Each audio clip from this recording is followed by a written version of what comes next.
Everyone inside the palace reads silence differently. For years, the staff read Prince William's as permission. His restraint was mistaken for passivity. His composure for compliance. When he did not raise his voice, people assumed he did not feel the weight. When he chose measured words over fury, rivals assumed the fury was absent altogether. They were wrong. Inside the walls of Kensington Palace, silence is not a vacuum. It is a strategy. It is the deliberate withholding of reaction until reaction carries the most force. Prince William learned this early, not from a textbook, not from an advisor, but from watching what words cost his mother. What impulsive openness cost Princess Diana. What it meant when the institution turned private pain into public ammunition. He decided long ago, he would not give them the ammunition. So he watched. He listened. He catalogued. The gilded corridors of Kensington and the stately rooms of the wider royal estate carry a particular atmosphere in those years, polished on every surface, fractured beneath. Ceremonial smiles rehearsed until they look effortless. Hands shaken with warmth that does not reach the eyes. Public solidarity maintained over private tensions nobody acknowledges at breakfast. It is a world of managed appearances, and for a long time, managed appearances hold together what truth quietly corrodes. Observers outside the gates see unity. They see protocol. They see a family navigating grief and transition with something resembling grace. They do not see the corridors. In the corridors, influence moves like smoke, without form, without announcement, without a title to trace it back to. It seeps through staffing decisions and scheduling adjustments. It shapes which voices are invited and which are quietly uninvited. It lives not in the throne room but in the antechambers, the private phone calls, the names left off distribution lists. For years, one person moves most freely through those antechambers. No official title. No public accountability. No spotlight. Only access. And in the architecture of royal power, access is everything. Prince William sees her.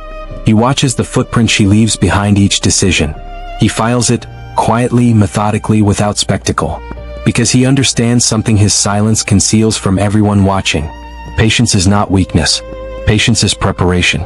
And somewhere in the private history of his institution, in a single decision made years ago far from public record, the first fracture opens between trust and something that merely resembles it.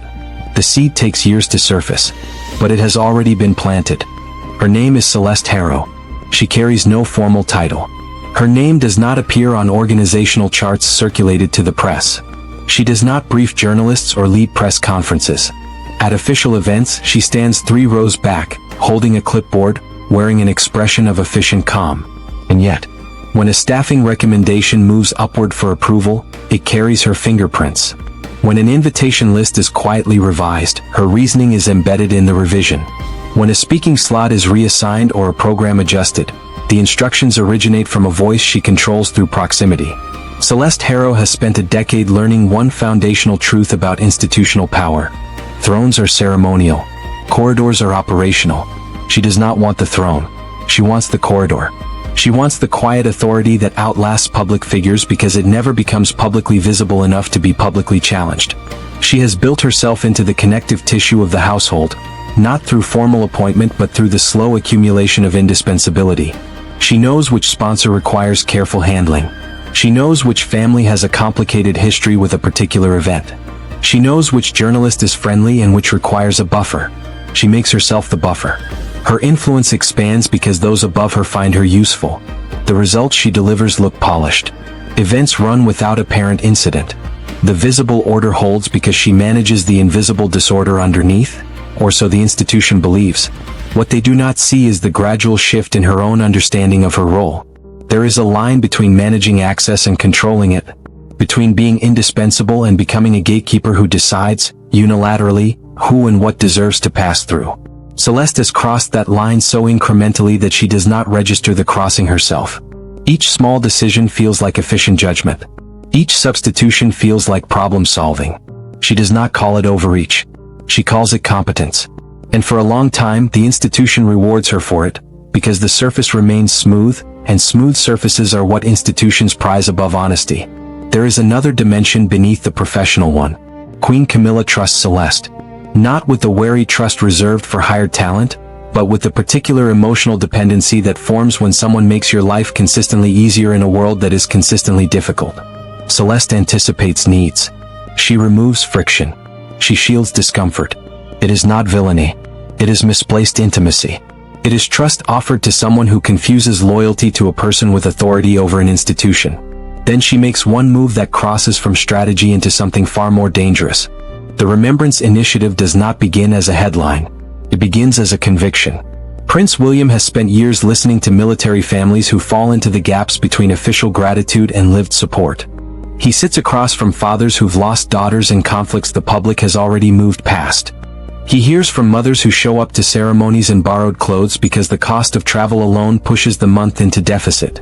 He understands, at a cellular level, that grief is not an abstract policy category. Grief is a person standing in a room trying to hold it together while someone with a title shakes their hand and says thank you for your service. He wants to build something different. The initiative is designed to center authentic human experience over institutional optics.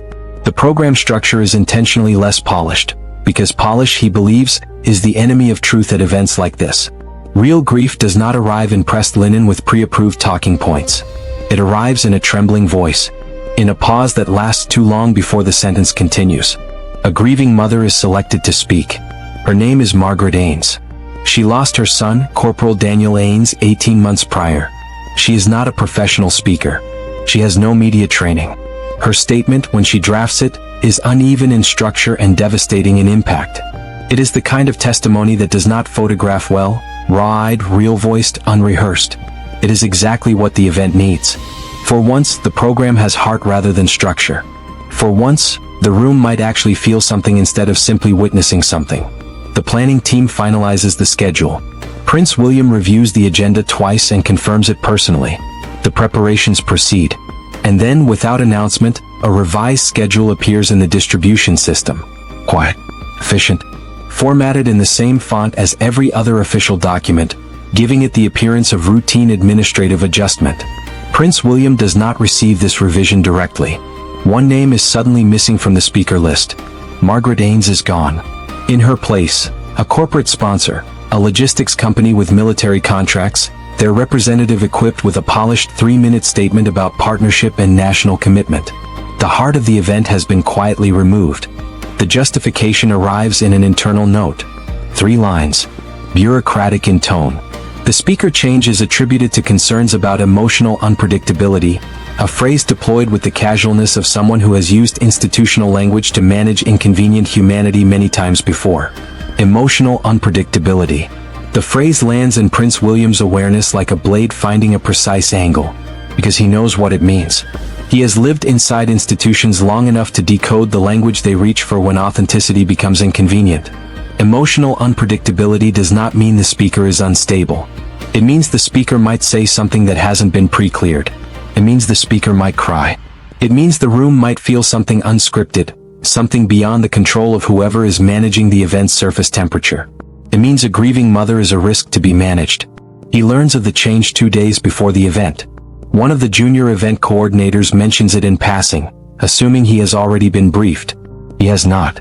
Prince William is still. This is the silence people always misread. It is not acceptance. It is not confusion. It is the controlled compression of something that runs very deep, not rage, not theater, but a precise and personal reckoning. Because this is not a logistics disagreement. This is a question of what the institution is for. He understands grief in ways his role rarely permits him to articulate publicly. He knows what it cost his sons to lose their grandmother. He carries the unfinished grief of a boy who lost his mother in a tunnel in Paris while the world watched. He knows the difference between grief that is honored and grief that is managed, and he knows which one leaves a mark. When an institution built on the concept of service to the nation quietly removes a grieving mother from a remembrance event because she is emotionally unpredictable, it has lost its compass entirely. He does not say this aloud. Not yet. He asks one question. 4 words delivered to the event director in a tone that carries no heat, which makes it more precise, not less. Who approved this change? The event director does not answer immediately. The pause is its own answer. When the name comes, it is not a surprise. But the confirmation carries a weight that surprise cannot provide, because surprise fades. Confirmation does not. Confirmation becomes the foundation of what happens next. What begins as one incident ends as a map.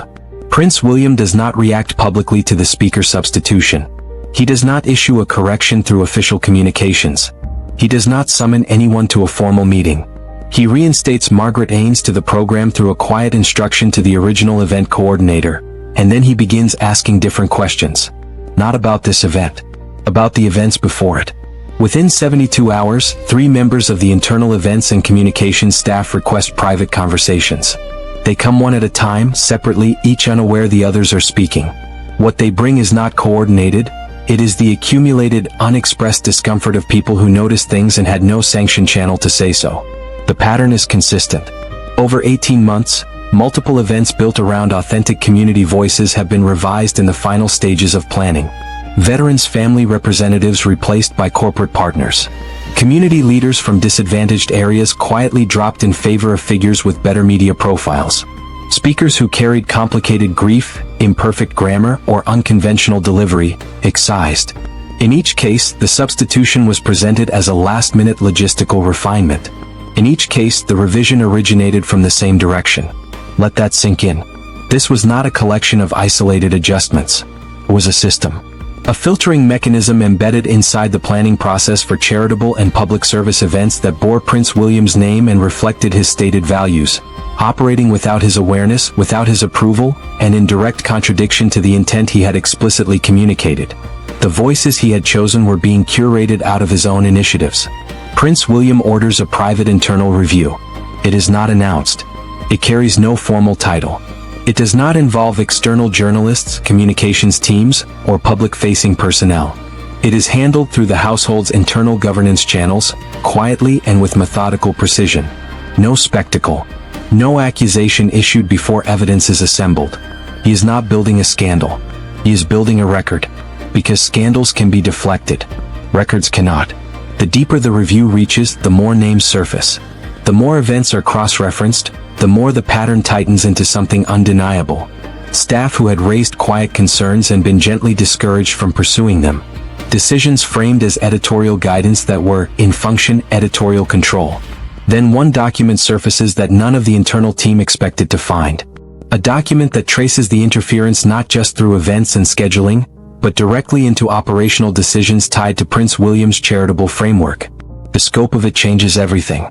The document is a confidential internal report compiled across 14 months by an administrative officer in the household's grants and charitable partnerships division.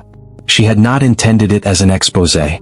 She had compiled it as a protective measure, a quiet record of decisions that concerned her, maintained in the event she was ever asked to explain actions she had been directed to take. She had not raised it formally because she was not certain at the time that her concern had institutional standing. The review team finds it. Its contents are specific.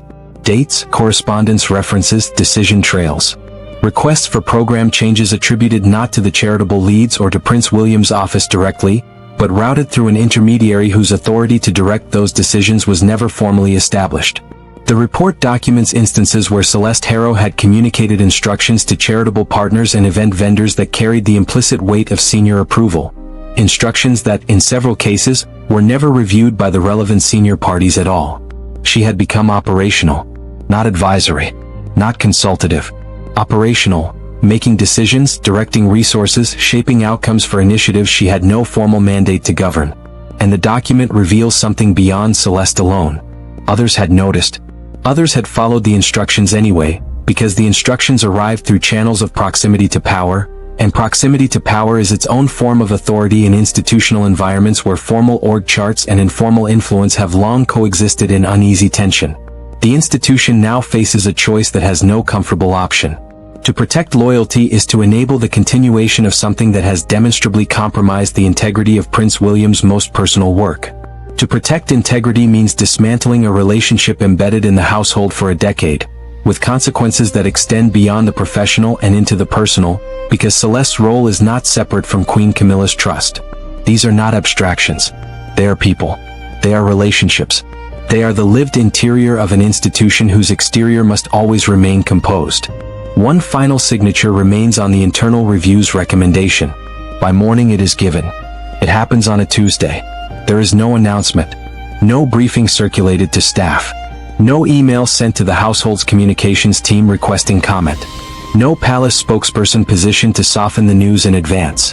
One notice. One revoked credential. One escorted departure from the Kensington premises by mid-morning. By noon, Celeste Harrow is gone. The removal is as efficient as she once was, precise, quietly managed, generating no visible disruption to the surface of institutional operations. She exits through a side entrance. Her access cards are deactivated. The systems through which she communicated instructions to event vendors and charitable partners are updated to remove her authorization. The staff who receive the update do not receive an explanation. They do not need one. The absence is itself the explanation. Queen Camilla experiences the removal differently. The professional record is clear to her. The boundary that was crossed is not something she disputes intellectually, whatever she may carry emotionally. But the dissolution of a relationship she has relied upon for a decade is not an abstract governance correction. It is loss, the particular kind that arrives with no room for protest, because the facts that precipitated it leave no ground to stand on. She grieves it privately. Prince William understands what this costs her. He does not mistake the necessity of the action for its emotional simplicity. The removal is right. It is also painful. Both of these things exist simultaneously, and the maturity of what follows lies in not collapsing one into the other. The household staff brace for fallout. In environments like this, corrections of this magnitude typically generate some form of counter-reaction. Quiet resistance from loyalists, carefully positioned leaks to sympathetic journalists, the slow drip of reputational friction. They have seen it before. They wait for it. It does not come. Instead, Prince William addresses the internal team directly. Not a formal speech. Not a written statement. A conversation, specific, composed, and personal. The room is not large. The people in it are the people who build and operate the programs that carry his name and his commitments into the world. He says one sentence that does not leave the room easily. It moves through the corridors the way truth moves when it has been waiting long enough. It does not shout. It simply settles. And the staff who hear it understand, in the way people understand things that do not require decoding, that something has permanently shifted. The sentence is not theatrical. That is precisely why it works. Service cannot be filtered through personal alliances. 7 words, delivered in a room without press, without cameras, without any apparatus of public performance. 7 words that hold no anger, only clarity. And clarity, in a world built on managed ambiguity, is more destabilizing than fury. Fury can be waited out. It peaks, burns, and passes. Institutions are built to absorb fury. They have processes for it. The formal statement, the quiet apology, the dignified retreat. Fury fits neatly into the existing machinery of crisis management. Clarity does not. Clarity cannot be absorbed. It can only be reckoned with. The sentence circulates through the household the way important things always circulate in closed environments, not through official channels, but through the quiet, reliable transmission of people who understand they have witnessed something significant and carry it carefully. Within 48 hours, something begins to change. Not the architecture of the institution. Not the titles on the organizational chart. But the temperature of the culture. The invisible set of understood permissions that governs how people behave when no one with authority is directly watching. Processes become more transparent. Program changes require documented approval at the relevant level. The intermediary layer through which instructions without mandate had flowed is removed from the workflow entirely. Authentic voices, the kind Prince William had originally chosen for his initiatives, are reinstated to planning conversations. A family liaison officer who had been quietly discouraged from bringing community speakers with complicated histories back into the planning process receives a direct communication restoring her role in the selection process. 2 veterans family representatives, removed from a prior event speaker list without explanation, are contacted with a personal invitation to participate in the next cycle. The culture shifts. Structural change is not healing. Prince William understands this. Accountability clears the ground. It removes what was growing in the wrong direction. But clearing and healing are different acts, separated by something harder than governance. One conversation still remains unfinished. It takes 3 weeks. The professional process resolves with its documented efficiency. The structural changes are implemented. The external world notices nothing, which is exactly the design. But between Prince William and Queen Camilla, there is a silence of a different quality, not the disciplined silence of preparation, but the weighted silence of things not yet faced. They are family. That word carries everything and complicates everything simultaneously. The conversation happens in the evening in a private room with no staff, no scheduled end time, no agenda prepared in advance. It is the kind of conversation that cannot be prepared for, only arrived at. Prince William does not begin with the documentation. He does not reconstruct the timeline of Celeste's operational overreach. He begins with something older and more fundamental. He tells Queen Camilla that he understood why the relationship formed. He understood the value she had placed in someone who made her world easier. He is not, he says, without sympathy for the loss. But he needs her to understand what was lost on his side, not as a complaint, not as an accusation, but as the truth that makes continuation possible. He tells her about Margaret Ains, about why the event was designed the way it was, about what it meant, personally, not strategically, to center that kind of grief. Queen Camilla listens. For a long time neither of them speaks. Neither is entirely innocent of something. Neither leaves the room unchanged. What surfaces in that space is not blame allocated in clean proportions. It is the more difficult acknowledgement that good intentions, misplaced trust, and insufficient attention to boundaries can produce harm without malice. That institutions can be eroded by people who believe they are protecting them. For the first time in years, the silence between them breaks. Not with resolution. Not with forgiveness accomplished and filed away. With understanding, which is more durable than resolution because it does not pretend the thing did not happen. What follows is not punishment. It is the beginning of something that might, eventually, become repair. Margaret Ains speaks at the Spring Remembrance event 4 months later. She stands at the podium in a gray coat she chose herself. Her notes are handwritten on index cards. Her voice breaks once in the second paragraph when she says her son's name. She pauses. She collects herself. She continues. The room does not fill the pause with noise. The room holds it. That held pause is everything. It is what these events are supposed to feel like, not the careful management of emotion but the permission to have it. Not grief edited for comfort, but grief witnessed without flinching. Prince William stands to the side of the room. He does not speak publicly at this event. He is present, which in this context is its own statement. The institution recovers. Not by erasing what happened. Erasure is the institutional reflex this story is about dismantling, but by facing it. By learning from it. By building structures that protect the values they claim to represent rather than merely performing them on ceremonial occasions. The changes are not dramatic. No sweeping reorganization. No public reckoning for external consumption. The work is granular and ongoing, the careful, unglamorous labor of restoring something that was compromised incrementally, which means it must be restored incrementally. Authenticity replaces polish as the operating priority for charitable programming. The community voices Prince William had originally chosen are invited back into meaningful participation, not as token representation, but as the actual center of the work. The moral settles. Delayed justice has a particular quality. It does not arrive with the momentum of immediate action. It does not carry the clean satisfaction of a problem solved before it deepens. It arrives later, carrying more weight because everything it was delayed by has become part of its context. But when delayed justice arrives with integrity intact, when it comes not as vengeance or spectacle but as the quiet, thorough correction of something that was wrong, it restores more than the specific thing it addresses. It restores the foundational trust that made the institution worth defending in the first place. Healing is not forgetting. It is choosing accountability over comfort. Every time. Without exception. If this story moved you, like the video, leave your thoughts in the comments, and subscribe for more powerful narratives where truth, justice, and human dignity take center stage. Until next time, stay curious, stay informed, and I'll see you next time.